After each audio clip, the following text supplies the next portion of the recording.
nós estávamos em 1 Tessalonicenses, capítulo 4, do versículo 13 ao 17. Eu tinha dito para vocês que a gente ia usar essa porção como esboço, né, para o que eu iria falar com vocês. Eu espero que vocês estejam percebendo exatamente isso, como cada versículo parece conter alguns elementos interessantes da área da escatologia que podem ser melhor explorados. Claro que a gente faz isso dentro da realidade que a gente vai vivendo no momento. Se a gente só tem 1 hora, só tem 30 minutos e tal, a gente faz aquilo dentro do tempo que tem. Mas não duvide, esse texto é muito rico, ele é muito condensado e daria para a gente explorar de uma forma que desse até para fazer assim um super seminário só em cima das passagens, e a gente sequer saiu, né, dos versículos 13, 14, 15, 16, 17, mas se a gente fosse, por exemplo, estudar as epístolas de Paulo aos Tessalonicenses, você ia ver a riqueza que é, que coisa linda que é o que Paulo revela dentro das suas cartas aos irmãos de Tessalônica. Agora, a gente só consegue enxergar isso, claro, com a ajuda do Espírito Santo, obviamente, mas também porque nós já temos conhecimento prévio a respeito do tema. Ou seja, já sabemos o que o Novo Testamento ensina sobre a questão e temos familiaridade com o palavreado, a teologia de Paulo.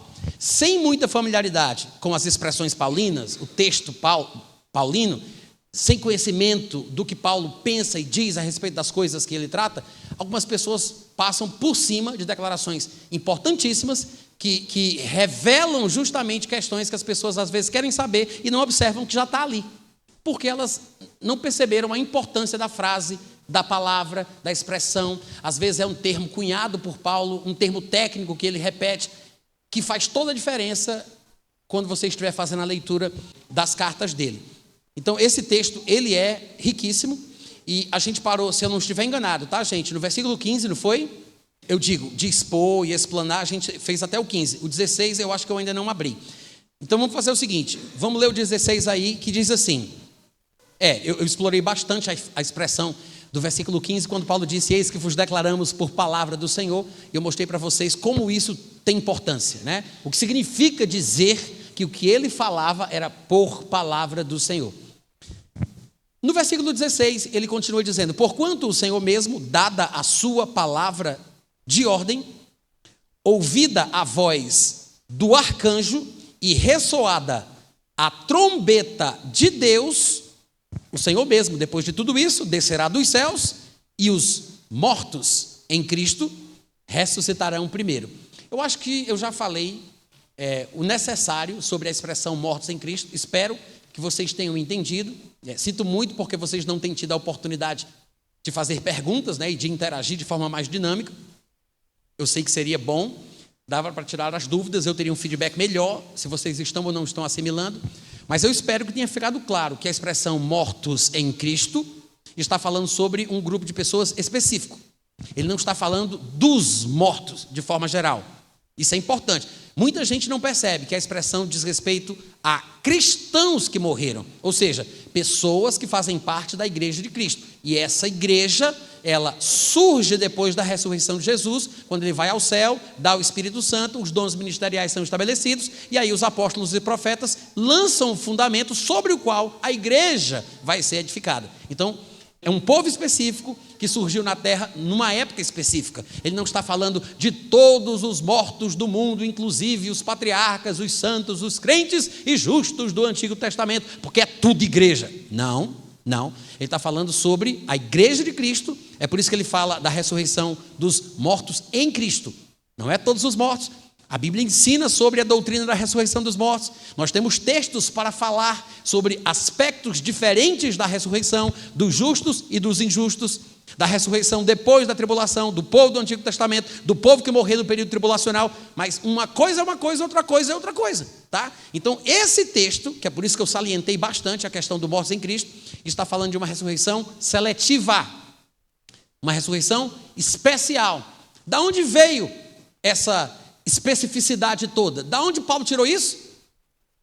Da onde, gente?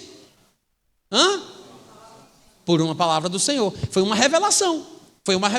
Jesus apareceu para Paulo porque Jesus acreditava que era preciso que ele trouxesse estas novidades para a igreja, porque não tinha outro canto onde eles pudessem ler. Era coisa nova que Jesus iria conceder a Paulo, e de Paulo a igreja teria conhecimento.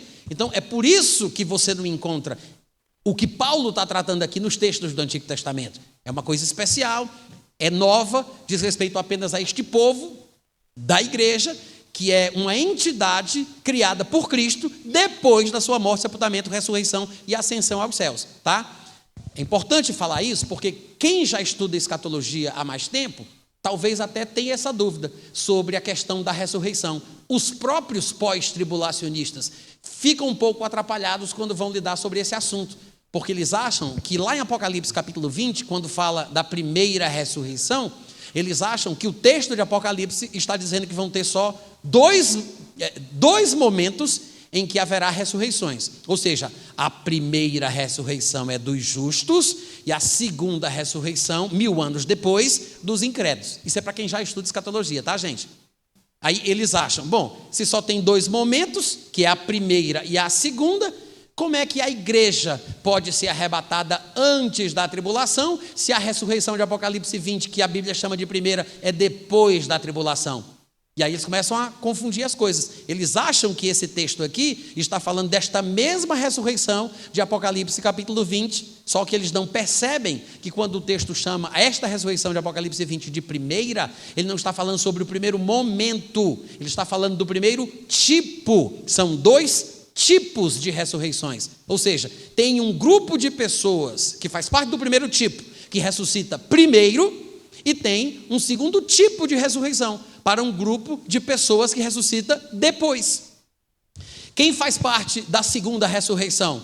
Todos os ímpios, todos os pecadores, depois do milênio, vão ter seus corpos de volta e serão lançados no lago que arde com fogo e enxofre.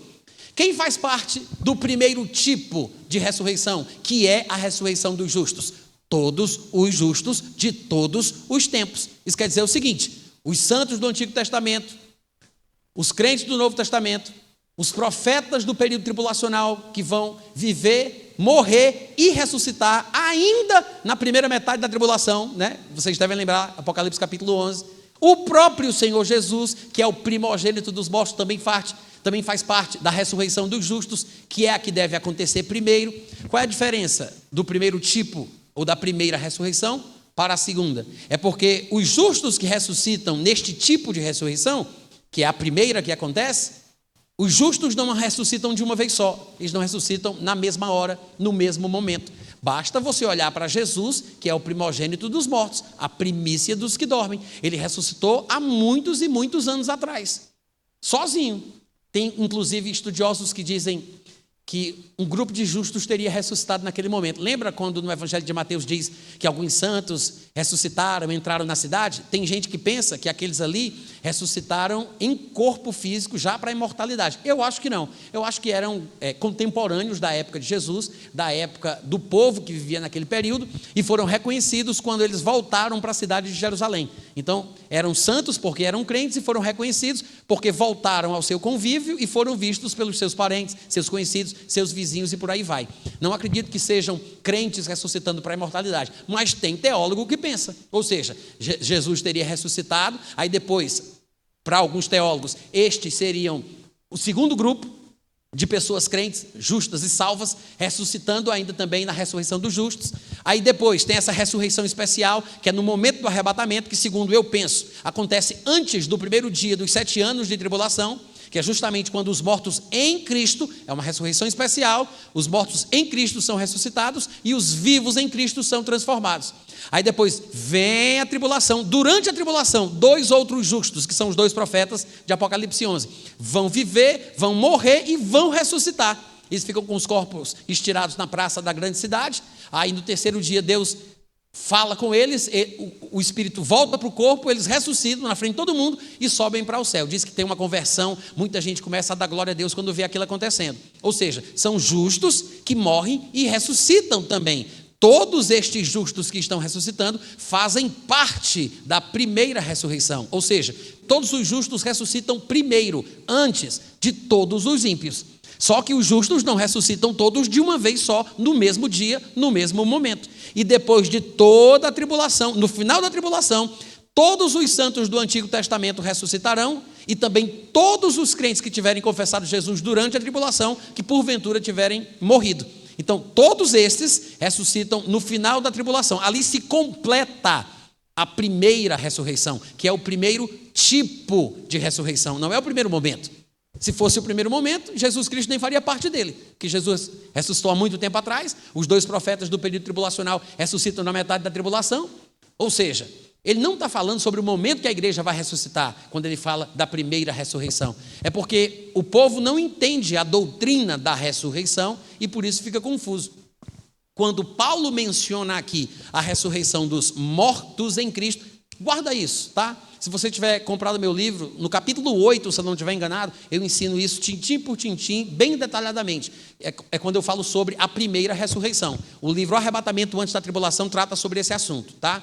Se tiver acabado, não tem problema. Entra no meu site, que é natanrufino.com.br ou loja.natanrufino.com, compra lá, vai chegar facinho para você, rapidinho, sem problema nenhum. Mas, guarda isso. Mortos em Cristo é uma classe de pessoas específica. Ele está falando sobre os crentes da nova aliança, que fazem parte do corpo de Cristo, que constituem a igreja. Ele não está falando de todos os santos justos que já viveram sobre a terra. Essa ressurreição mencionada aqui é uma ressurreição especial, seletiva, particular. Todo mundo entendeu? Porque se isso que Paulo está ensinando aqui sobre a ressurreição dos mortos em Cristo fosse a mesma ressurreição da qual o Antigo Testamento já falava, isso aqui não poderia ser um mistério, como ele vai dizer lá em 1 Coríntios capítulo 15. Ele não poderia se referir a esta ressurreição, a esta transformação do corpo dos crentes vivos, como um mistério, porque se já foi revelado nos textos do Antigo Testamento, como é que é um mistério? Se é uma coisa que Deus já mostrou, por que ele está dizendo que Jesus contou para ele? Era só ele ter lido.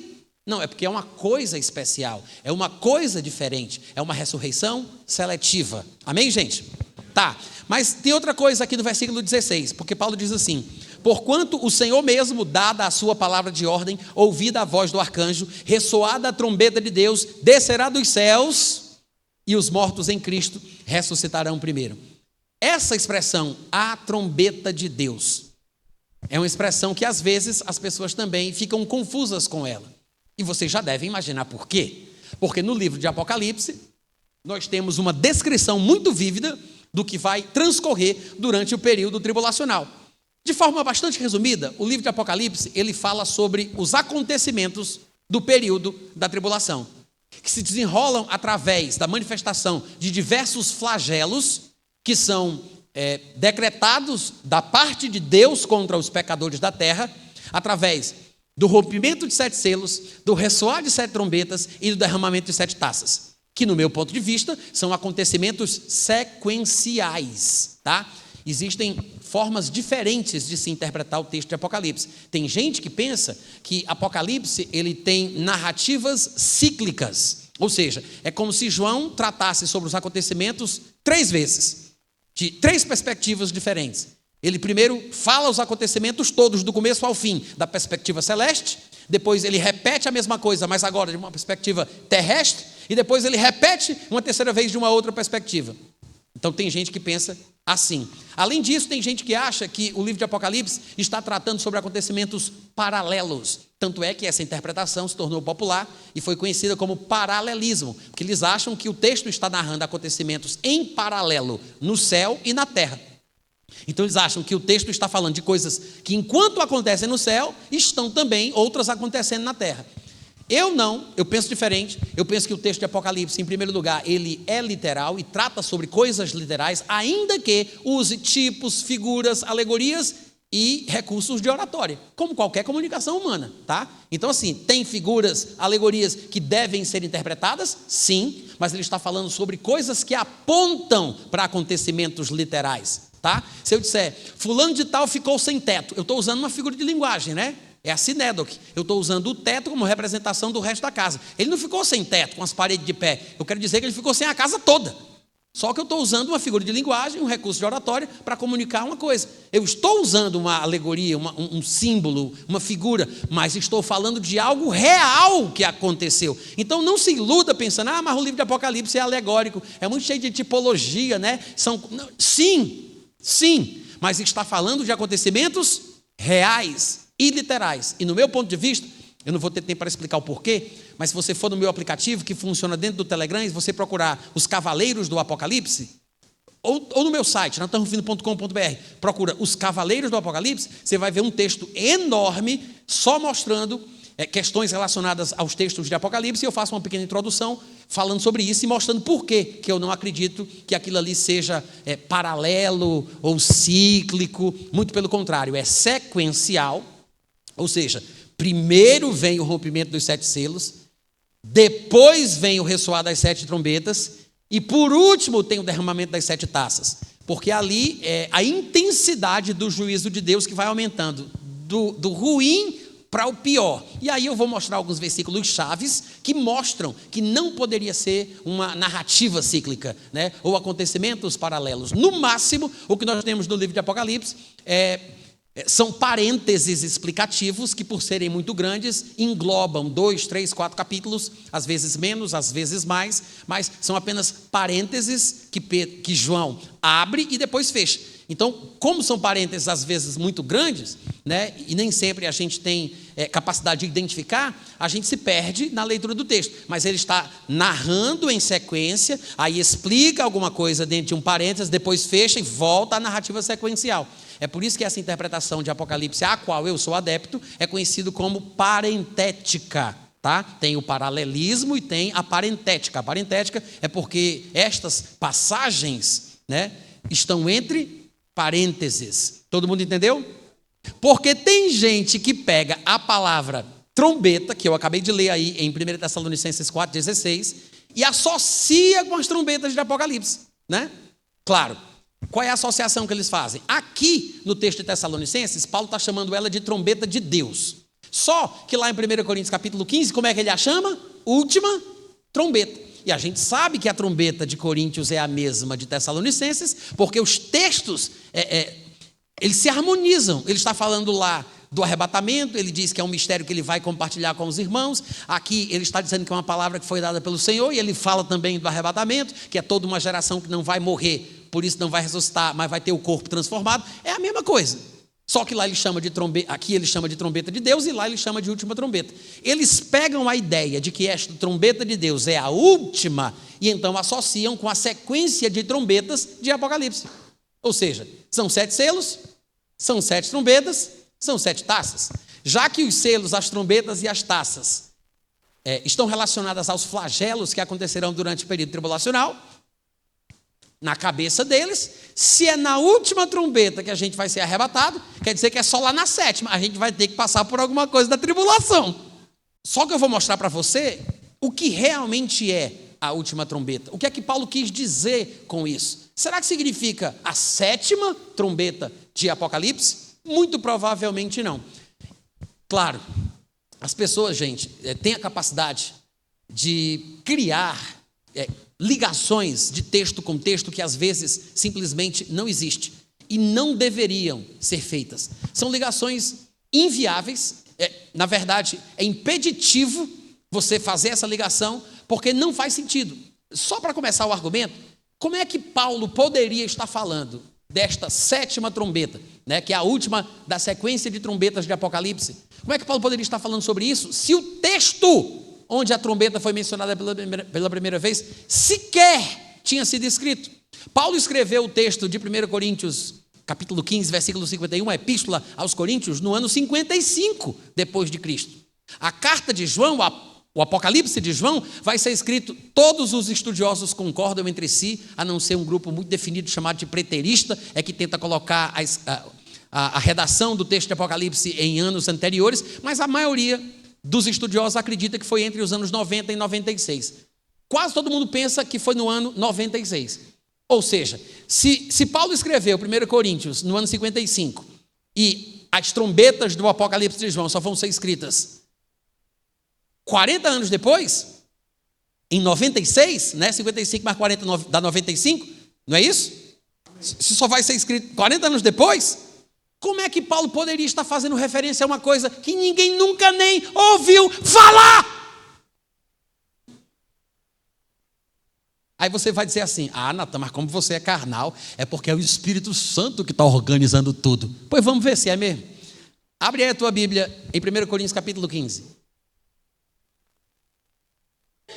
Porque tem essa saída, né? Não, Paulo não sabia, porque não tinha sido escrito ainda, ele não podia mencionar o texto de João, mas o Espírito Santo, né, já estava lá na frente, minha filha.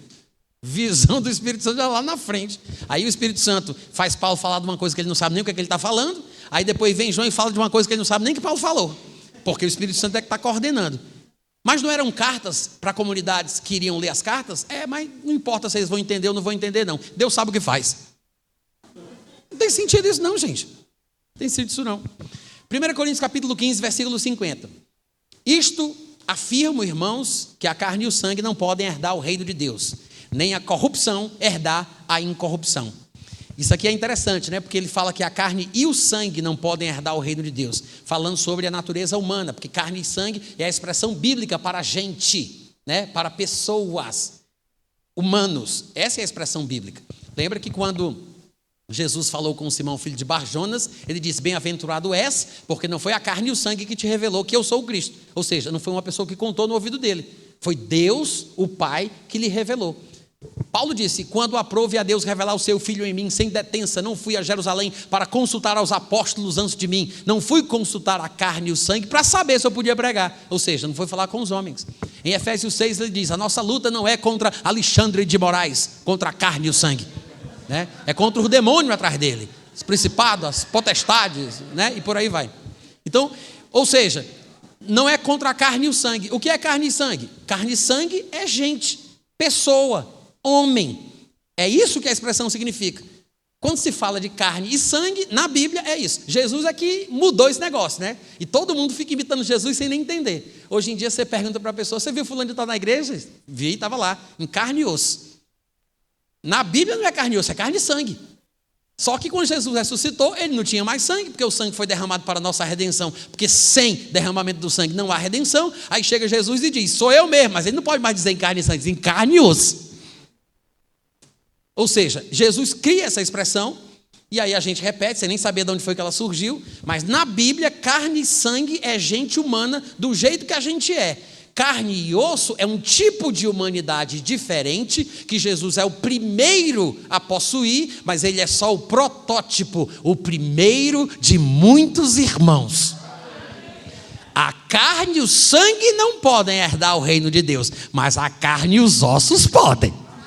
Amém? Ou seja, um dia nosso corpo vai ser transformado para ser semelhante ao corpo da glória do nosso Senhor Jesus Cristo. Esse corpo novo no qual ele está, que ele tem, é tão interessante, porque ele simplesmente, e me desculpem pelo simplesmente, ele desaparecia e reaparecia. Desaparecia e reaparecia. Os crentes reunidos com as portas trancadas, com medo dos judeus, aí Jesus aparece no meio deles. Aí Jesus está dando graças por um pão com os 2 discípulos no caminho de Emaús, e Jesus desaparece na frente deles. Aí num dia Jesus começa a subir, todo mundo vendo. Aí Jesus sai subindo, atravessando todas as camadas atmosféricas. Aí ondosfera, ozonosfera, estratosfera, troposfera. Aí vai. Sem precisar de oxigênio, nesse mesmo corpinho que ele recebeu quando ressuscitou, atravessou o firmamento. Porque existem 3 céus, né? O primeiro céu com essas camadas atmosféricas, o segundo céu que é o firmamento, onde estão grudadas o sol, a lua, as estrelas errantes e as estrelas fixas, e acima do firmamento está o paraíso, que é o terceiro céu, que é o céu dos céus, o céu mais alto, onde está o trono de Deus. Aí Jesus chega lá neste corpo, esse corpo de carne e de osso, aí ele se senta à direita da majestade nas alturas, que é de onde ele há de vir julgar os vivos e os mortos. Esse corpo de carne e de osso que Jesus tem, é o corpo que a gente vai ter. Então, não pega esse versículo aqui de Paulo, essa frase assim fora do contexto e fica fazendo locubrações, viagens. Não, a carne e o sangue não podem herdar o reino dos céus, mas a carne e os ossos podem.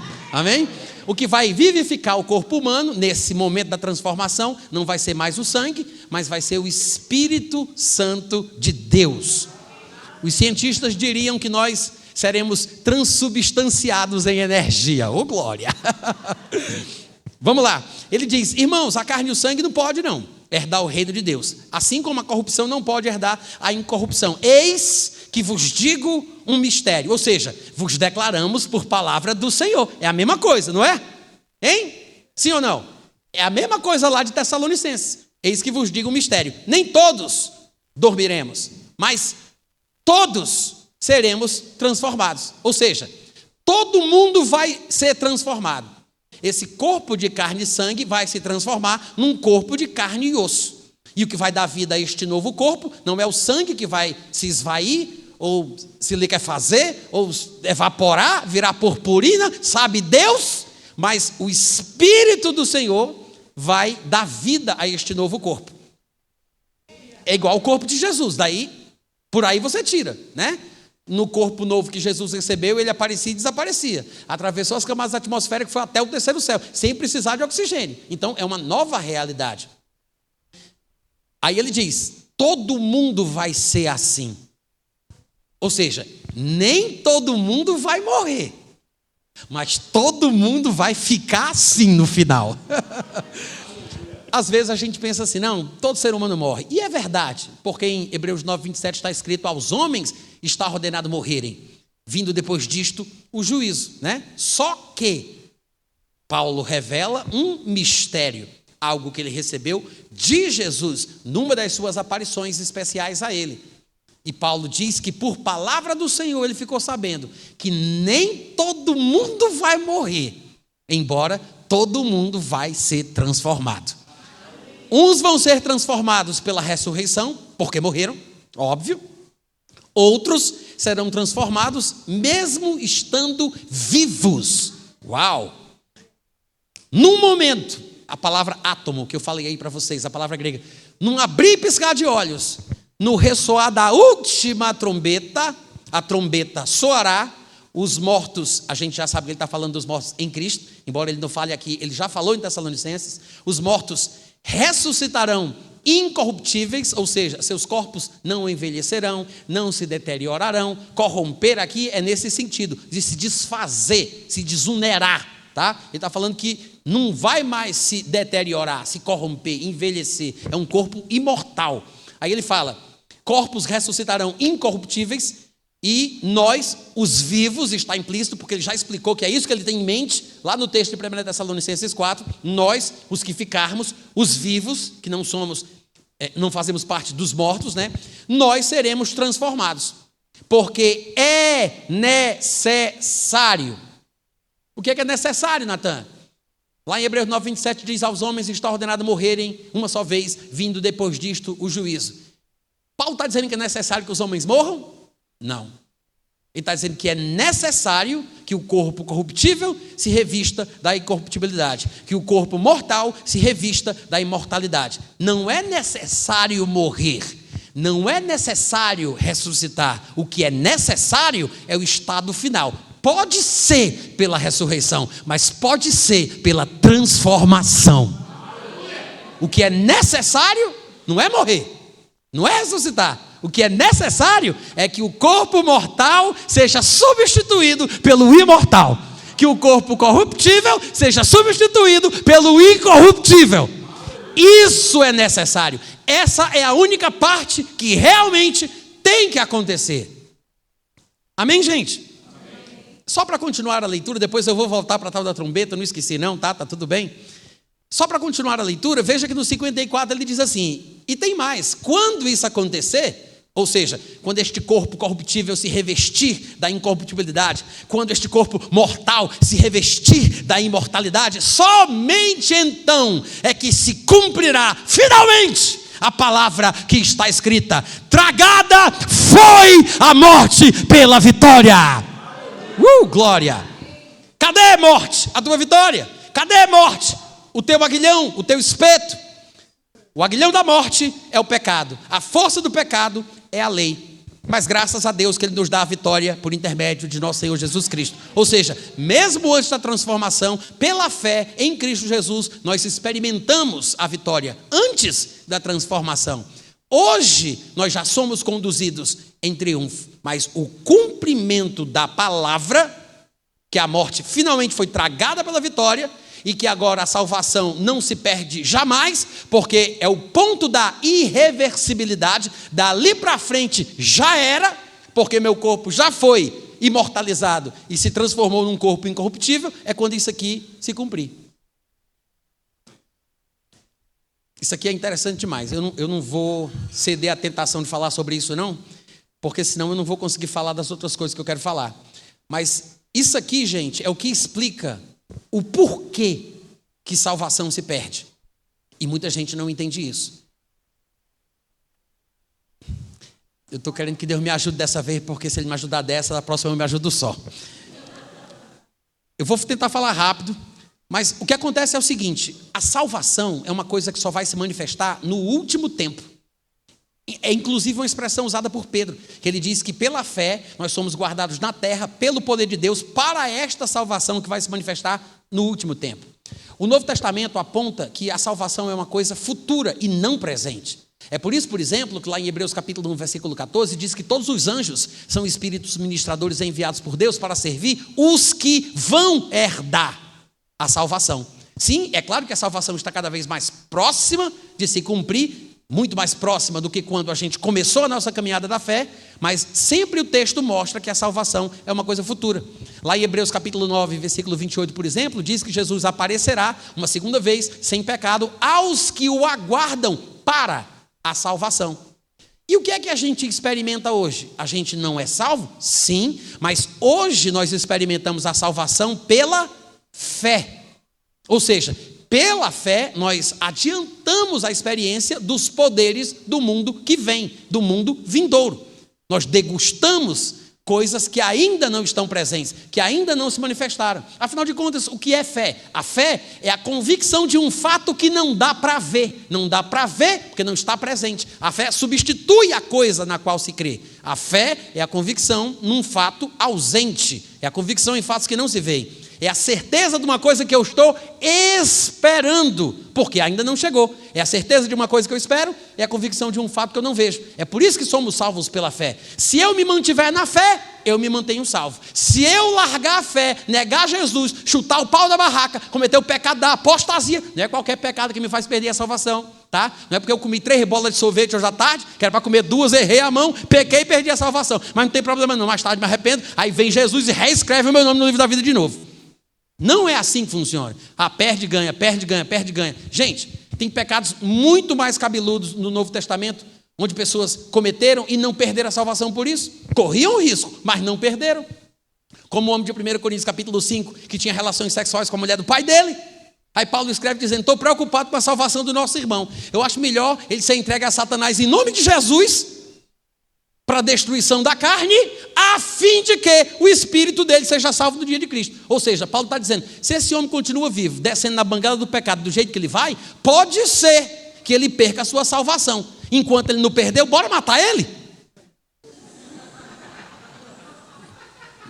Resumindo, trocando em miúdos, em tempos modernos é preciso uma palavra moderna, né? Então ele está dizendo assim: vamos entregar ele a Satanás em nome de Jesus. Tem muita gente que se esquece desse detalhe, né? Que é em nome de Jesus. Vamos entregar ele a Satanás em nome de Jesus para a destruição da carne. Paulo está falando sobre morte física, não espiritual, mas morte física, destruição da carne. Morte física prematura, por consequência do pecado, obviamente, mas se ele morrer agora, ele não morre mais tarde. É melhor morrer mais cedo do que morrer mais tarde. Ah, Natan, mas é um fim horroroso. É melhor um fim horroroso do que um horror sem fim. Amém? Vocês concordam comigo? Eu sei que é triste, né? Mas nem sempre a vida cristã ideal é a vida cristã real. Nem sempre a gente consegue. A Bíblia diz que a vontade de Deus é que nós possamos preservar o nosso espírito, a nossa alma e o nosso corpo para o dia do Senhor Jesus, né? Lá em 1 Tessalonicenses 5:23, Paulo diz isso: o Deus da paz vos santifique em tudo, e todo o vosso espírito, alma e corpo sejam conservados, íntegros e irrepreensíveis para a vinda do Senhor Jesus. Mas tem muito crente que não consegue conservar os 3, até continua salvo, mas morre fisicamente. Acontece, né? A vontade de Deus é que os 3 sejam conservados até o encontro. Mas esse homem, por exemplo, estava correndo o risco de morrer fisicamente mais cedo por causa dos pecados que ele cometia. Mas não tinha perdido a salvação, né? Não tinha perdido a salvação. Era um pecado cabeludo? Cabeludo. Mas Paulo está preocupado com a salvação do homem. Então, não se perde a salvação assim tão fácil como o pessoal pensa. O que é que eu faço para ser salvo? Eu não sou salvo porque eu parei de pecar. Se eu não sou salvo porque parei de pecar, eu não posso perder minha salvação por causa do pecado que eu cometi depois de ser salvo. Se eu não fui salvo porque parei de pecar, eu não vou perder minha salvação necessariamente por causa do pecado que eu cometi. Como vocês estão entendendo? Ou seja, deve haver um remédio bíblico para o pecado que o crente que já foi salvo possa cometer. Deus já deve ter pensado nisso, pelo amor de Deus. Que é por isso que está escrito que se nós confessarmos os nossos pecados, Ele é fiel e justo para perdoar o pecado e purificar da injustiça. Graças a Deus, né? Graças a Deus. Mas, se eu não sou salvo porque parei de pecar, e não é porque eu continuo pecando depois que sou salvo que eu perco a salvação, não necessariamente por causa do pecado, embora se eu mantiver a minha vida no estilo pecaminoso, descendo na bengala do pecado, chutando o pau da barraca, vai chegar um ponto que eu vou chegar naquele mesmo lugar de onde eu parti, né? O cristianismo é uma porta e uma estrada, é uma porta estreita e um caminho estreito. A porta é quando eu confesso Jesus como Senhor. O caminho é quando eu me mantenho na fé até o fim da minha vida. Ora, se eu retrocedo e não fico firme na fé para a conservação da minha alma, como diz Hebreus capítulo 10, obviamente que eu vou retroceder até o ponto de partida e eu vou fazer o caminho no sentido inverso. Então, se um dia eu criei no meu coração e confessei Jesus como Senhor da minha vida, se eu me chafurdar, que fala, no mundo, na lama, se eu volto a ponto de as práticas antigas, eu vou fazer exatamente aquilo que está escrito em 2 Pedro capítulo 2, que ele fala que alguns mestres que foram resgatados pelo Senhor Jesus estavam negando Jesus com licenciosidade e libertinagem, estavam voltando às práticas antigas. Melhor seria que eles não tivessem conhecido o caminho do Senhor do que, sendo libertos pelo conhecimento de Cristo Jesus, voltarem ao lamaçal. Então a pessoa volta àquela prática, ela chuta o pau da barraca, e o que é que ela faz? Ela faz o inverso do que ela fez quando foi salva. Ela creu no coração, confessou Jesus com a boca, ela rejeita no coração e nega com a boca. Ou seja, quem confessa vai ser confessado diante do Pai e dos anjos, quem nega vai ser negado diante do Pai e dos anjos. Quem confessa tem um nome escrito, quem nega tem um nome riscado. O pecado da apostasia é real, ele acontece, não é da noite para o dia, não é porque a pessoa parou de vir para a igreja, não é porque a pessoa passou a beber cerveja, não é porque ela fuma charuto escondido atrás da porta, não é por causa do pecado que ela vai ser rejeitada por Deus. Embora o pecado, claro, traga a pessoa cada vez mais próximo a um estilo de vida que faça com que ela acabe chutando o pau da barraca. Pode acontecer, mas a gente tem que colocar os pingos nos is. O fato é que a salvação, ela se consuma, se conclui quando o que é mortal foi absorvido pela imortalidade, o que é corruptível foi absorvido pela incorruptibilidade. Então se cumprirá a palavra que diz: ufa, finalmente acabou, tragada foi a morte pela vitória. Cadê, morte, a tua vitória? Cadê, morte, o teu aguilhão? A força do aguilhão é o pecado. Por que que essa palavra que pergunta cadê o pecado vai se cumprir? Porque se o corpo mortal é transformado e o pecado está na carne, como Paulo explica, porque eu sei que em mim, isto é, não em mim, mas na minha carne não habita bem nenhum. Quando o corpo, a carne é transformada, obviamente que o pecado vai junto com a carne mortal e corruptível. E o corpo novo que a gente vai ter vai ser um corpo de santidade e de glória. Este é o ponto da irreversibilidade.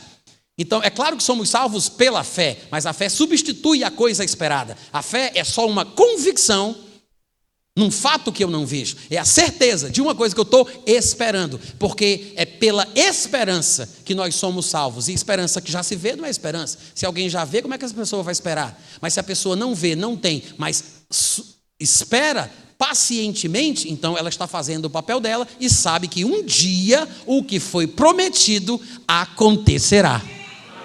Tá?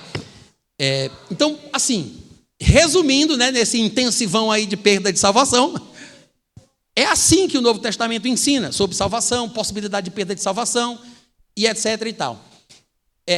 Esse texto de Paulo está tratando sobre isso. Essa partezinha que ele fala do cumprimento daquela palavra que diz tragada foi a morte na vitória. Ele está falando sobre isso, a consumação da salvação. É o que eu chamo, né, de ponto de irreversibilidade. Não tem mais como perder a salvação deste ponto para frente. Até lá, sim, claro. Como eu não sou um robô, não sou fantoche, não sou marionete, eu fui feito uma duplicata em espécie da categoria de Deus, numa tradução mais simplista, eu fui feito à imagem e semelhança de Deus. Isso quer dizer que eu tenho, sim, a capacidade de até rejeitar o que Deus quer e de desobedecê-lo, né? Eu tenho essa capacidade. Não o direito moral de fazer isso, mas eu tenho o direito prático, se eu quiser, de rejeitar. Por causa disso, é que as pessoas podem perder tão grande salvação que nos foi prometida, oferecida, etc. e tal. Então, o que é necessário é esse ponto final da estrada. É essa transformação final. É necessário que o corpo seja mudado. Isso é necessário. É disso que Paulo está falando. E ele diz que isso vai acontecer na última trombeta. Primeira coisa, eu falei já que ele não está mencionando a 7ª trombeta de Apocalipse, até porque o texto de Apocalipse não existia, né? Não tinha nem a 7ª, nem a 6ª, nem a 5ª, nem a 4ª, não tinha nenhuma trombeta, não tinha nada, nenhum texto. Aí o pessoal diz assim, tá, Natan, mas é porque o Espírito Santo é que estava organizando as coisas, né? Montando aí os livros que fariam parte da Santa Palavra de Deus, e o Espírito Santo sabe o que faz. Então, ele fez Paulo falar aquilo ali, embora o pessoal que recebeu a carta não entendesse, depois ele vai fazer João falar aquilo ali, embora o pessoal da época dele também não tenha entendido, mas a gente, né, depois que vai juntar tudo, não faz sentido. Se fosse o Espírito Santo que tivesse juntando as expressões de João com as de Paulo, dando a entender que a última trombeta mencionada por Paulo em 1 Coríntios 15 é a mesma da 7ª trombeta deixada por João no livro de Apocalipse, se fosse o Espírito Santo, ele bagunçou tudo, ele se confundiu. Gente, nós que somos humanos, eu sei que nós cometemos erros. Eu tenho livros escritos, e eu sozinho trabalhando, escrevo meu livro, e eu mesmo erro sozinho, sem precisar da ajuda de ninguém. E fica às vezes eu me contradizendo do capítulo 1 para o capítulo 2, né? Mas o Espírito Santo, ele não faria isso. Quantos concordam comigo?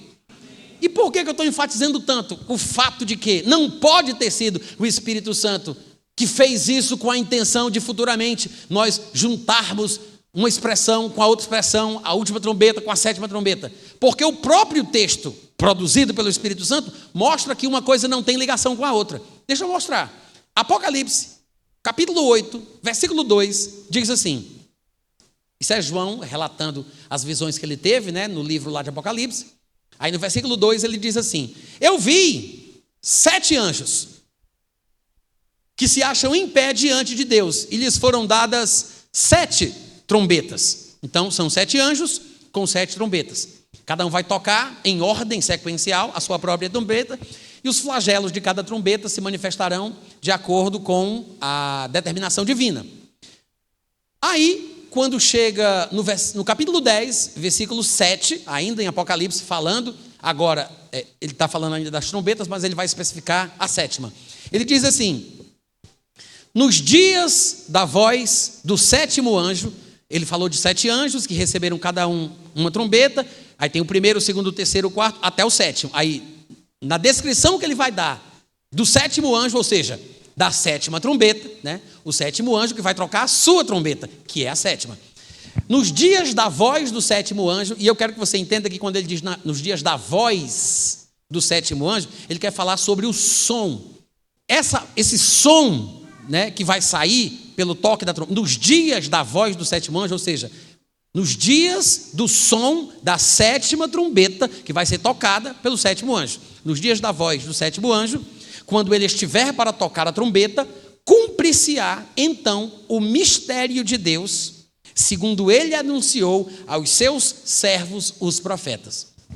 Isso aqui é a prova que o Espírito Santo não estava querendo juntar o lé com o cré, juntar uma coisa com a outra. É a prova. Só que, por incrível que pareça, é aqui que o pessoal pensa que eles têm a prova de que só pode estar falando do arrebatamento. Por quê? Porque quando Paulo fala do arrebatamento nos textos de Tessalonicenses e de Coríntios, Paulo menciona trombeta, Paulo menciona anjo. Aí quando chega aqui ele diz: eita, aqui tem anjo, eita, tem trombeta. A palavra mistério, lá em Coríntios ele falou de mistério, isso aqui só pode ser o arrebatamento. O pessoal associa a repetição de algumas palavras, mistério, trombeta, anjo. Aí eles lembram que Paulo, ao falar do arrebatamento, usou a palavra mistério, usou a palavra trombeta. Ele inclusive disse que era a última, aqui é a 7ª. Eureka! Eles descobrem, né, uma grande verdade.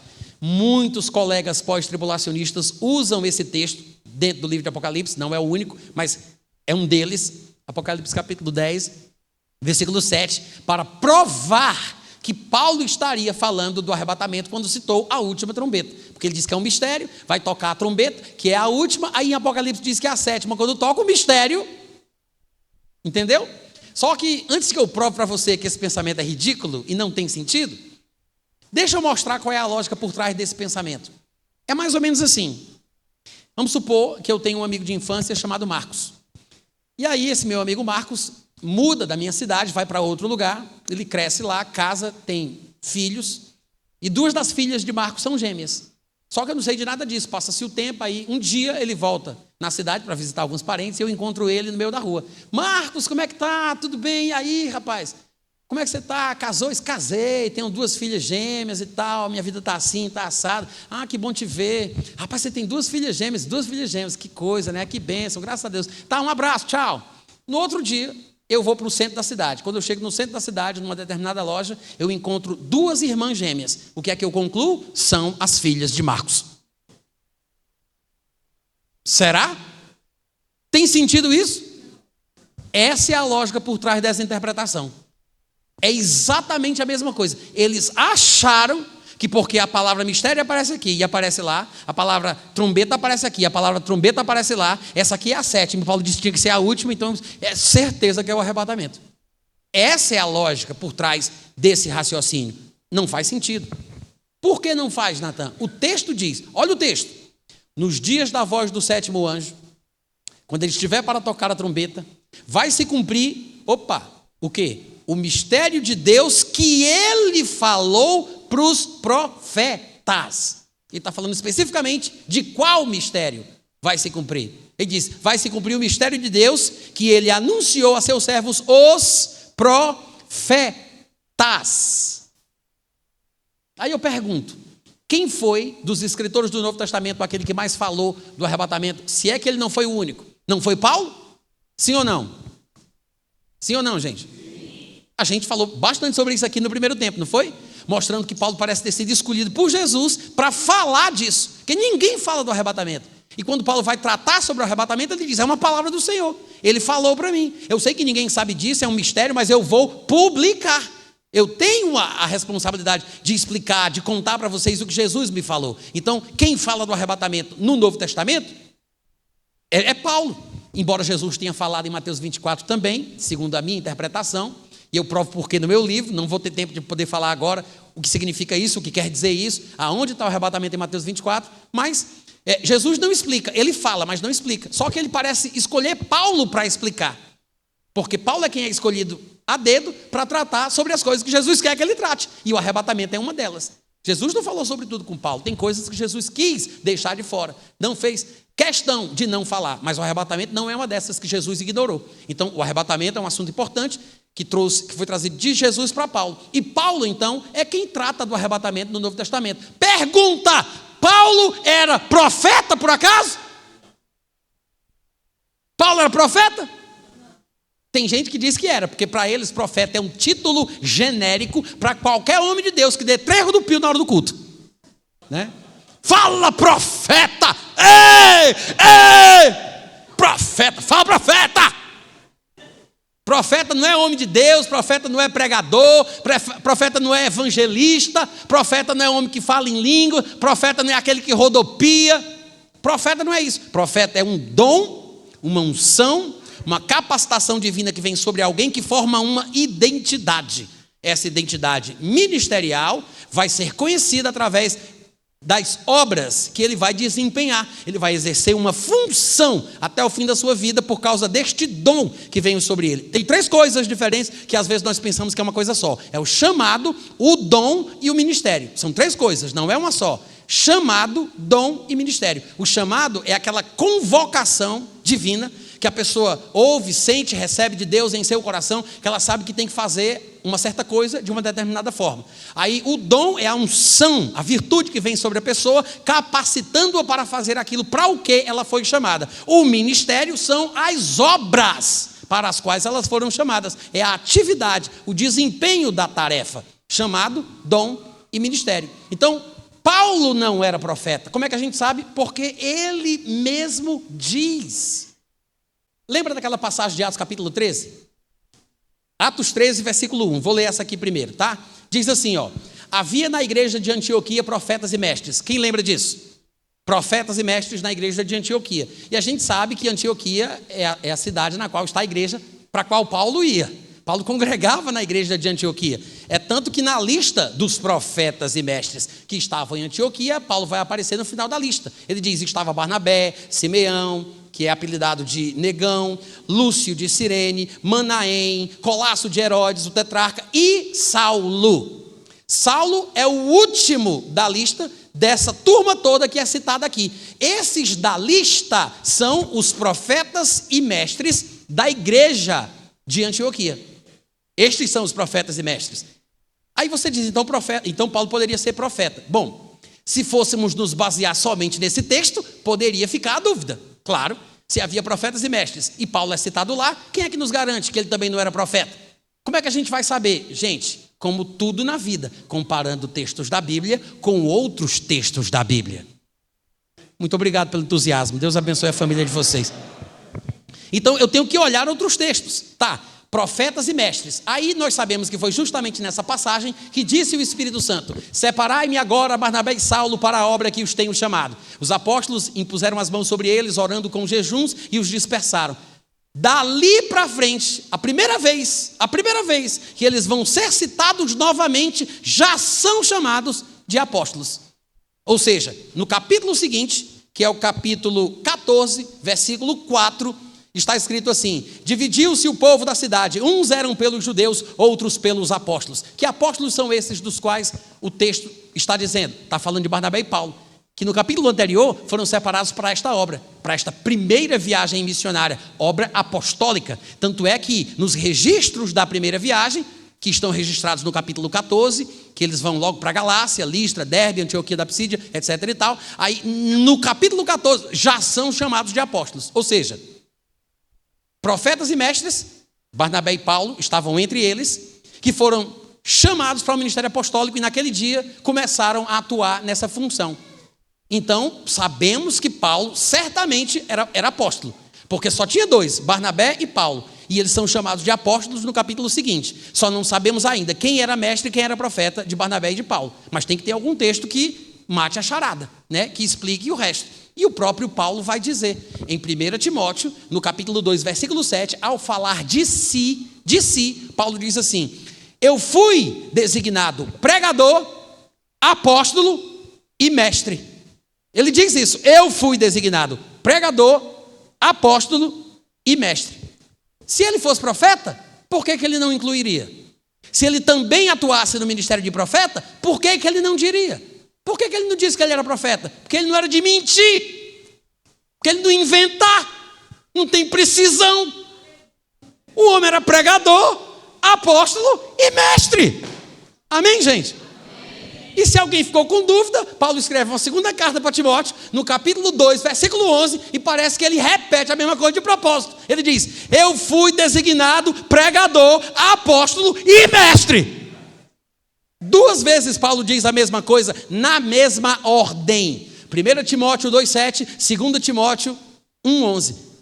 E para quem não lembra, as cartas de Paulo para Timóteo são as últimas cartas da vida de Paulo. As últimas cartas que ele escreveu. Tanto é que lá em 2 Timóteo capítulo 4, Paulo vai dizer: combati o bom combate, completei a carreira, guardei a fé. Ele está no fim, as últimas cartas. Gente, se ele tivesse sido profeta em algum momento da vida, porque não tem mais tempo para ser, é a última carta, está no fim, ele teria dito. Ou seja, tudo bem, ele era apóstolo, ele era mestre, ele também era pregador. Os dons ministeriais, eles se misturam de acordo com a vontade de Deus e formam a identidade ministerial da pessoa que os recebe. Então Paulo tinha características específicas e ele imprimia um tom no seu ministério e havia um sabor nas suas palavras que era uma consequência dessa mistura. Todo mundo é assim, né? Há chamados e chamados, dons e dons, e cada pessoa é uma mistura destas coisas que Deus coloca sobre cada um. Paulo era pregador e mestre. Tem gente que é só pregador, tem gente que é só mestre. Mas tem gente que prega ensinando e ensina pregando. Paulo fazia isso, ele era pregador e mestre. Pregar é proclamar, contar, declarar, inspirar. Ensinar é explicar, informar, detalhar. Mas Paulo fazia as duas coisas. Não é todo mundo que faz, porque depende do dom que Deus dá. Mas o homem não era profeta. Quantos estão entendendo? O homem não era profeta. E tem mais. O pessoal fala assim, Natan, não, eu acredito que ele era profeta, porque, sei lá, eu gosto de sentir assim. Mas ele tinha muitas revelações, né? Ele foi do céu, ele falava com Jesus, Jesus falava com ele. Como é que um homem desse não é profeta?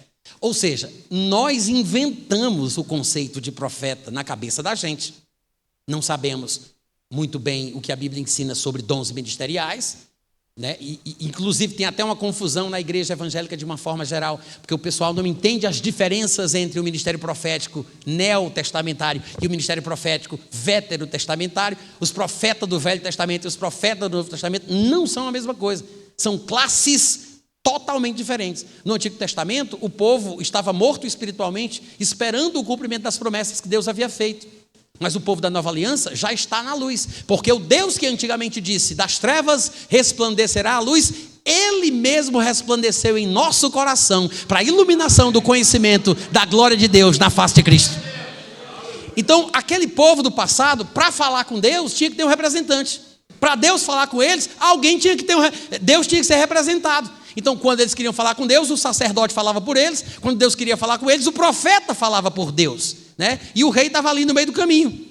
Então, eram 3 funções exercidas com mais preeminência no Antigo Testamento, que era o rei, o sacerdote e o profeta. Este profeta do Velho Testamento, ele era a voz do Senhor, a palavra do Senhor. Quando Deus queria falar, era por meio do profeta que Deus falava. Na Nova Aliança, não.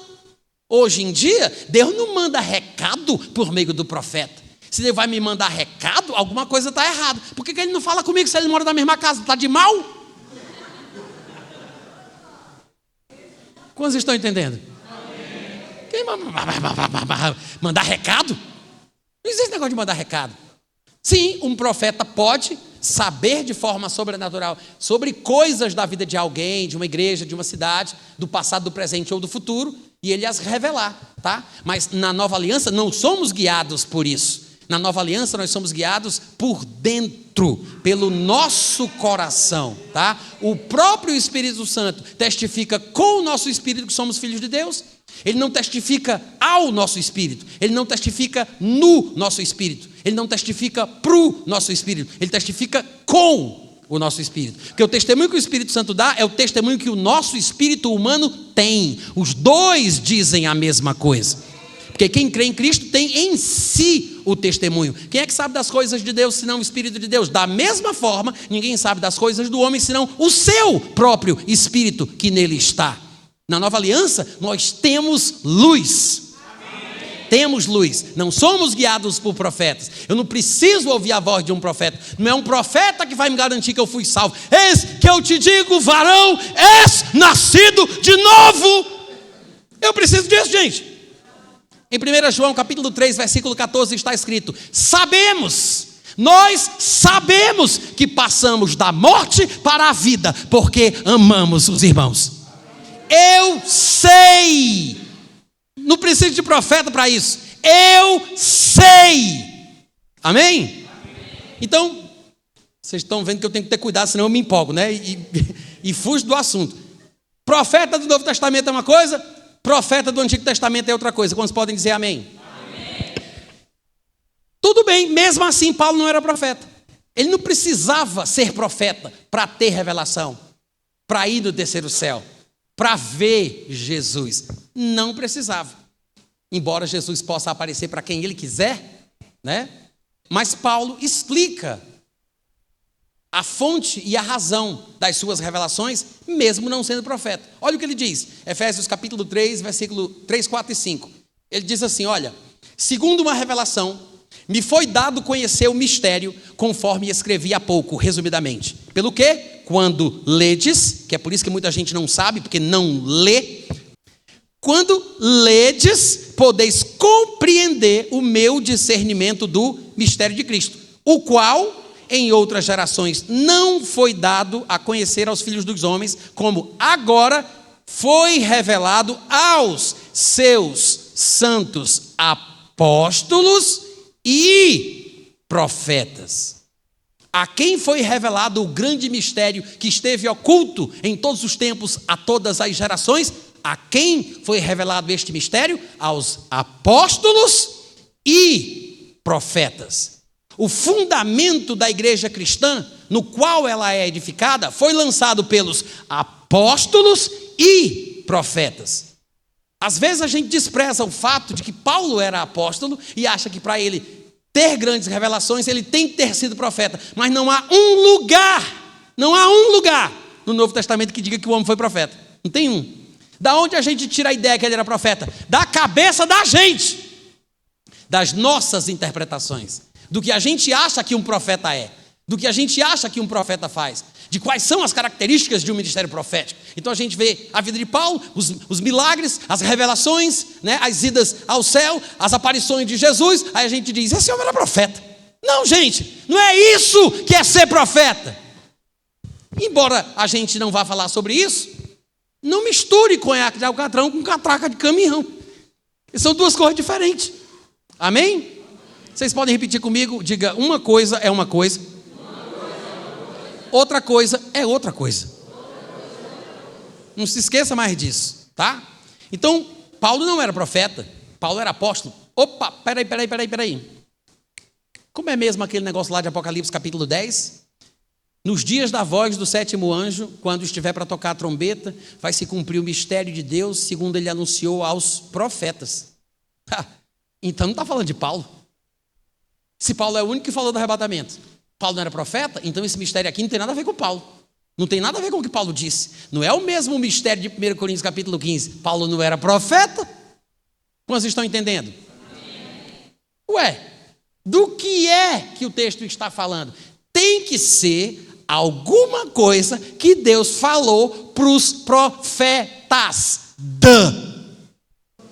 Simples assim. Temos textos no Novo Testamento que fazem menção a alguma coisa que possa ser o que Apocalipse 10:7 está falando. Eu tenho uma sugestão para vocês. Me parece que está muito em harmonia com aquilo que Pedro falou aos seus irmãos, aos seus compatriotas, aos israelitas da sua época. Em Atos capítulo 3 tem aquela cura milagrosa, muita gente vai até o homem que fora curado, tem aquele tumulto, aquela bagunça. Aí Pedro toma a palavra, começa a explicar sobre o assunto, e nos versículos 19, 20 e 21 ele vai dizer uma coisa interessante. Ele diz assim: irmãos, gente, presta atenção, se arrependam, arrependei-vos, pois, e convertei-vos, falando com judeus. Se você observar o contexto aqui maior, você vai ver que ele está falando especificamente com judeus. Só para provar, veja que lá no versículo 11 do capítulo 3, diz que o homem que havia sido curado se apegou a Pedro e a João, e todo o povo correu atônito para junto deles no pórtico chamado de Salomão.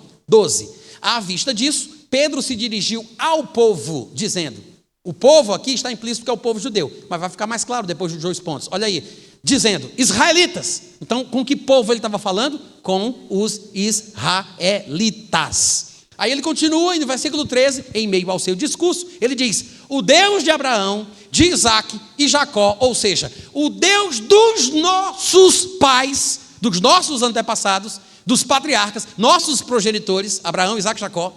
Então ele está falando com quem? Com judeu. Ele está falando com israelita. Observe que é uma palavra específica para um povo específico. Ele não está pregando para o mundo todo, ele está falando para quem é judeu, para quem é descendente de Abraão, Isaac e Jacó. Por que é importante observar isso? Porque o que ele vai dizer na parte que nos interessa, daqui a pouco, vai mostrar o que talvez signifique o que Apocalipse 10:7 está falando.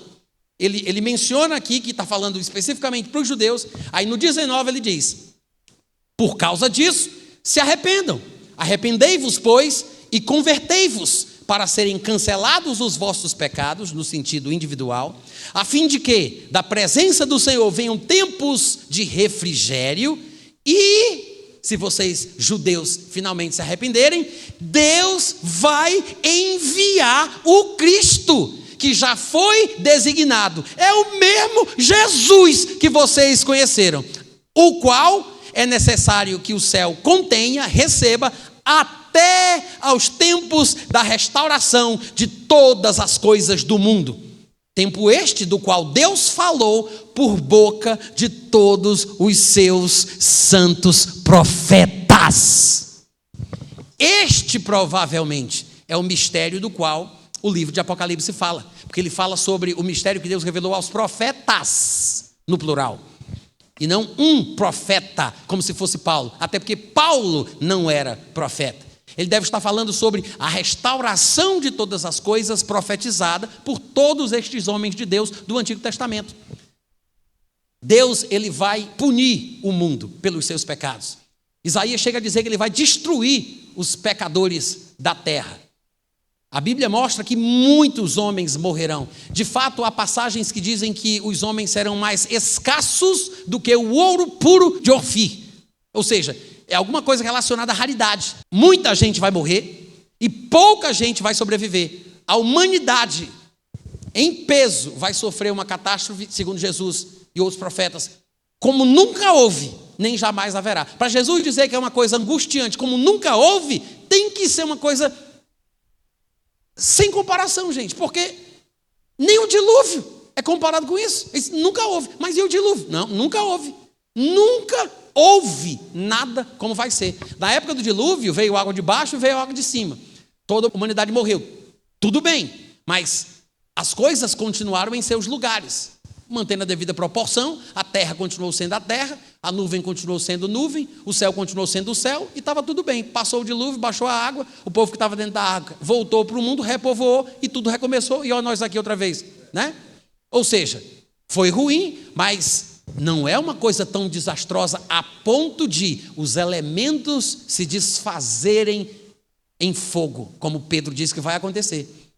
Diz que o céu vai se enrolar como pergaminho. As ilhas vão ser movidas do seu lugar. O sol vai ficar preto, a lua vermelha como sangue. Por muitos anos, talvez, vai haver escuridão, densas trevas, densas nuvens, ou seja, negritude no sentido físico e real. As estrelas cairão do céu pela terra. A humanidade vai ser quase exterminada, gente. Nunca houve nada assim. E segundo Jesus, nunca, jamais haverá. É por isso que não dá para comparar com os acontecimentos catastróficos da história da igreja ou da história dos judeus.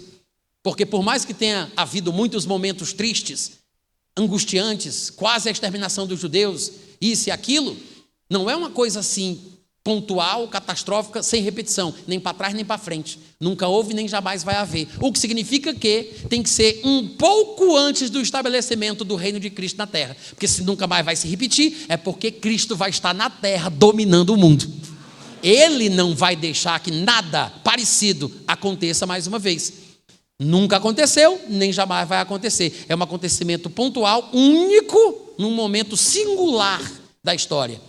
Ou seja, é o período da manifestação da ira de Deus no mundo. Nesse período, o povo judeu vai se arrepender amargamente por tudo o que eles têm feito até agora. Porque, para quem não lembra, os judeus foram aqueles que perseguiram os profetas do Antigo Testamento e os mataram. Os judeus são aqueles que mataram o Senhor Jesus Cristo e perseguiram os apóstolos. Não há um profeta que Deus tenha enviado aos judeus, que os judeus não tenham assassinado. Não é à toa que Jesus tenha dito: Jerusalém é a cidade que mata profeta. Por que que eles estão no foco da tribulação? Por que que o anticristo, o abominável da desolação, que se manifestará como vara da ira de Deus, terá uma obsessão sobrenatural pela terra de Israel? Por que que ele vai invadir o lugar santo? Por que que ele vai pisar na terra gloriosa? Por que que ele vai armar suas tendas palacianas entre o Monte Moriá, entre o Mar Mediterrâneo e o Monte Santo? Por que que ele vai invadir? Porque isto é, como Deus sempre fez, um padrão divino de punição ao seu povo. Todas as vezes que o povo de Israel pecou, se manteve em rebeldia, fora da vontade de Deus, o que é que Deus fez? Levantou o Império Assírio para puni-lo, levantou o Império Babilônico para puni-lo. O anticristo é apenas uma repetição deste padrão. Um imperador pagão do mundo se levanta como um império forte e vem contra a terra de Israel. E lá no livro de Daniel está escrito que quando se acabar o poder do povo santo, ou seja, quando o povo santo, que é o povo judeu que foi separado, escolhido para uma missão e a está desprezando, porque até Jesus disse que a salvação vem dos judeus, lá em João 4:22, falando para a mulher samaritana, mas os judeus de onde vem a salvação, que deveriam salvar, estão lutando contra Jesus Cristo, pregando contra o Evangelho. Mataram Jesus, mataram os profetas, perseguiram os apóstolos, e eles dizem que Jesus é filho de prostituta, para quem não sabe. Hoje, em 2024, tá? Está escrito no livro sagrado deles, que é o Talmud, que interpreta a Torá. Está escrito que Maria teve relações sexuais com um soldado romano. Ele é um filho bastardo. Ela fugiu para o Egito para não morrer por causa do escândalo. Aí no Egito Jesus aprendeu macumba, magia negra, feitiçaria, voltou para Israel e enganou um monte de besta que são os discípulos de Cristo. No Talmud, Jesus é chamado de bruxo, filho de prostituta e enganador. Eles não chamam Jesus de Yeshua, porque dá uma ideia de salvação. A palavra, ela tem conotações hebraicas de salvação. Então eles chamam de Yeshu, que segundo a língua hebraica dá uma ideia de maldição, de maldito, de coisa ruim. Em outras palavras, quando Pedro diz, meus compatriotas judeus, varões israelitas, descendentes de Abraão, Isaque e Jacó, o que eu tenho para dizer para vocês é uma coisa só: se arrependam. Convertam-se dos vossos pecados, porque se vocês fizerem isso, em primeiro lugar, vocês vão ter tempos de refrigério na vida de vocês. E se a nação de Israel se arrepender, Deus enviará Jesus Cristo do céu. É exatamente o que vai acontecer depois de toda a tribulação relatada no livro de Apocalipse. Depois das pragas que virão, com o rompimento dos 7 selos, do ressoar das 7 trombetas e do derramamento das 7 taças, os judeus finalmente, a Bíblia diz isso, acordarão, se arrependerão e clamarão por salvação. Paulo chega a dizer em Romanos capítulo 11, versículo 25 e 26, que todo o Israel será salvo. Eles clamarão a Cristo, que é o que Pedro está aconselhando eles a fazerem, e quando eles clamarem, aí sim, Deus enviará Jesus Cristo do céu, que virá e porá um fim à tribulação, matando o anticristo com o sopro da sua boca, descendo até o Monte das Oliveiras e estabelecendo um reinado que durará por 1000 anos sobre a terra. Mas é disso que Apocalipse capítulo 10, versículo 7 está falando. Não está falando do arrebatamento. O arrebatamento eu posso provar por A mais B, pena que eu não tenho tempo para fazer isso. Eu posso provar por A mais B que ele vai acontecer antes do primeiro dia dos 7 anos da tribulação, tá? O fato é, irmãos, que Deus não nos destinou para a ira. Nós fomos salvos pelo Senhor Jesus para esperarmos a sua vinda para o crente. O arrebatamento é a vinda de Jesus para o crente, porque quando ele nos arrebatar, nos encontraremos com ele e estaremos para sempre com o Senhor. Para encerrar, volta para o texto de 1 Tessalonicenses 4. No versículo 16 ele diz, porquanto o Senhor mesmo, dada a sua palavra de ordem, ouvida a voz do arcanjo, ressoada a trombeta de Deus, descerá dos céus, e os mortos em Cristo ressuscitarão primeiro. Depois, nós, os vivos em Cristo, fica implícito, os que ficarmos, os retardatários, que ainda não morreram para se encontrar com Cristo na morte, nós seremos arrebatados juntamente com eles, os mortos em Cristo, entre nuvens, para o encontro do Senhor nos ares. E assim estaremos para sempre com o Senhor. Peraí, gente, peraí. E a tribulação? Cadê a tribulação? Porque se a tribulação deve acontecer antes do arrebatamento, como alguns insistem em dizer, como é que Paulo se esquece de uma coisa tão importante dessa? Ele está falando tudinho aqui, ele diz que teve uma revelação, é uma palavra do Senhor, ele fala da trombeta de Deus, fala que os mortos em Cristo vão ressuscitar, diz que vai ter o arrebatamento. Aí ele pula para o versículo 18, consolai-vos, pois, uns aos outros com essas palavras. Cadê a tribulação? Porque se a tribulação tem que acontecer antes do arrebatamento, ele deveria ter concluído mais ou menos assim, né? Falou aí do 17, que no arrebatamento a gente se encontra com Jesus, mas não se esqueçam, ainda vem o anticristo, vai ter a tribulação, vai ser um pega não pega, uma hora não pega, vai ser decapitação para cá, decapitação para lá, vai ser pai traindo filho, filho traindo pai, muita gente quer saber da marca da besta, vai morrer, vai para o inferno, vai ser uma desgraceira, mas consolai-vos uns aos outros com essas palavras. Tem alguma coisa errada ainda, tem? Por que Paulo não tocou na tribulação? Porque ele não está falando para o mundo. Ele pode até citar o mundo, não vos entristeçais como os demais que não têm esperança. Mas ele está falando do mundo com quem não é do mundo. Ele não tem o que falar da tribulação para quem é crente.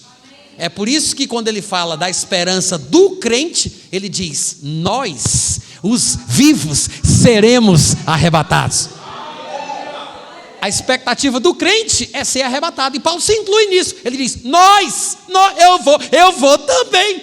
Ele diz: nós seremos arrebatados. Aí quando chega no capítulo seguinte, olha o que ele diz: irmãos, relativamente aos tempos e às épocas, não há necessidade de que eu vos escreva, pois vós mesmos estáis inteirados com precisão de que o dia do Senhor, que não é o arrebatamento, não é a manifestação final de Cristo depois da tribulação. Dia do Senhor é um termo quase técnico que diz respeito ao período tribulacional, que é por isso que ele diz que estáis inteirados com precisão de que o dia do Senhor vem como ladrão de noite.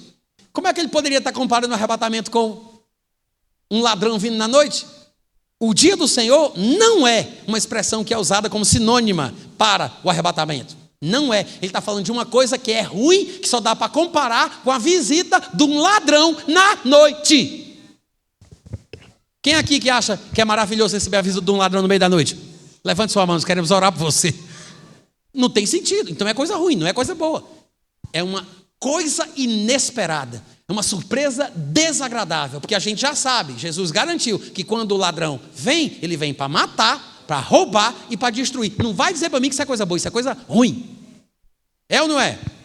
Então, o dia do Senhor, aqui, não é o arrebatamento. Não é a manifestação final de Cristo depois da tribulação. É uma coisa ruim, é uma perturbação que só pode ser comparada com uma coisa que vem para matar, para roubar e para destruir. Aí ele diz: estáis inteirados com precisão de que o dia do Senhor vem como ladrão de noite. A pessoa diz: mas que coisa contraditória. Como é que eu estou informado com precisão se ele fala que vai ser como ladrão da noite? Nenhum ladrão liga para mim e diz: 10 horas está bom para você? Como é que vai ser? Como é que eu estou informado com precisão? Ou seja, quanto aos tempos e às épocas, não há necessidade de que eu vos escreva, porque estáis inteirados com precisão que é como um ladrão na noite. Ou seja, não parece fazer sentido. Só que o que ele está falando aqui é sobre a tribulação. Ele não está falando de uma experiência futura para o crente. Ele está falando com o crente, mas não do crente. Ele diz irmãos, porque são as pessoas com quem ele fala, não as pessoas de quem ele fala. Ele diz irmãos, aí ele menciona o dia do Senhor, que é uma coisa ruim, como um ladrão que vem de noite.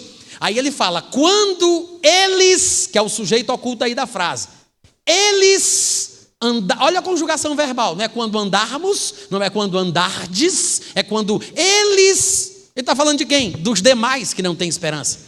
Aqueles do versículo 13 do capítulo anterior. Quando o povo do mundo, quando eles andarem dizendo: agora nós temos paz e segurança, eis que lhes, não é nos, não é vos, é lhes sobrevirá repentina destruição, porque o ladrão vem para matar, roubar e destruir. Como vêm as dores de parto, aqui está para dar à luz, e eles de nenhum modo escaparão. Mas vós, irmãos, não estáis em trevas, para que esse dia venha como ladrão de noite. Para vocês.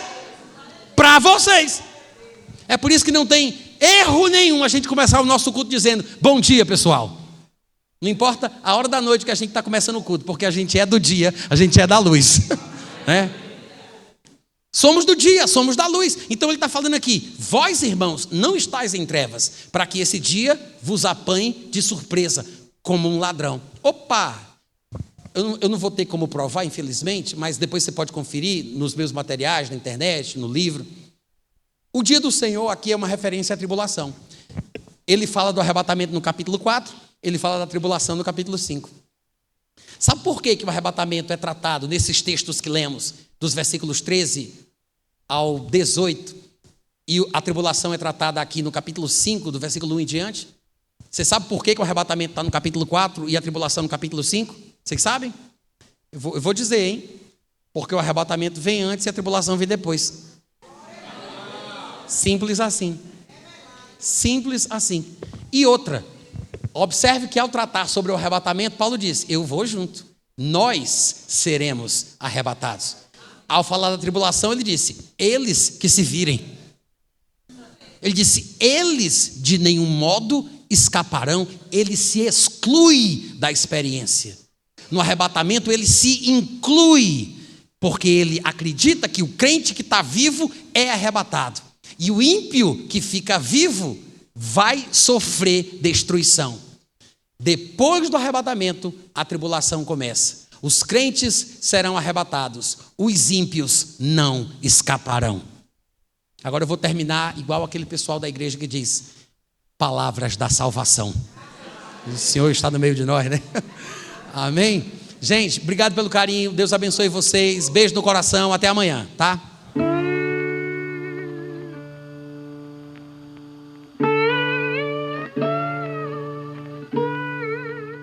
Este é um trabalho independente e conta com a ajuda das pessoas que têm sido abençoadas por ele. Se você quiser fazer parte do grupo de mantenedores desta obra, se informe das opções disponíveis na descrição deste vídeo. Agradecemos pela atenção e pelo carinho. Deus abençoe.